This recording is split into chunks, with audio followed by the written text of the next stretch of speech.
প্রলোভন করতে লাগলো।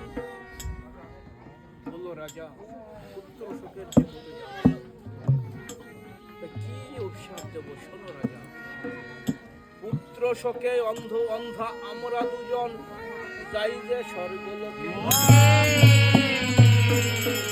ইহ জগতে তুমিও রাজা মরিবে পুত্র শোকে।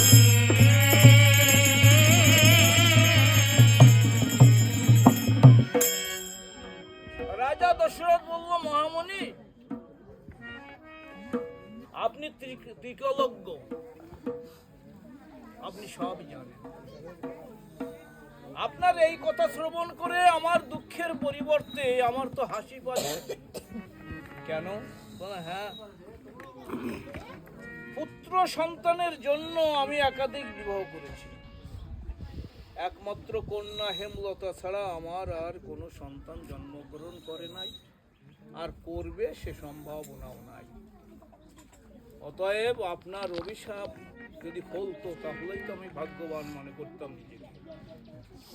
অন্ধ ব্রাহ্মণ বলল, কি তাহলে এই বৃদ্ধ বয়সের দীর্ঘ নিঃশ্বাস, অন্ধ নয়নের অশ্রু, সব কি আমার ব্যর্থ হয়ে যাবে? না না, তা হবে না। আমারও বচন কভু না হইবে। কেউ রক্ষা করতে না পারলে আমার বচন রক্ষার্থে তোর ঘরে আসিবে ভগবান।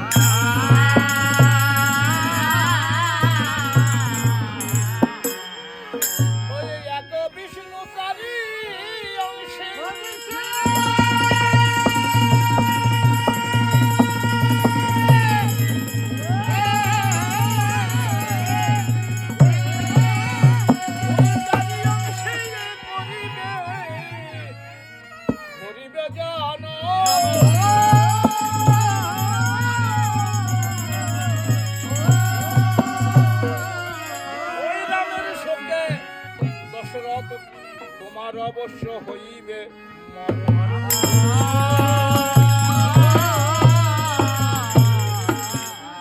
সেই অন্ধার অভিশাপের কথা আমার পড়ে গেল মনে। তাই বলেছি, ব্রাহ্মণ রূপে কাল হয়ে তুমি এসেছো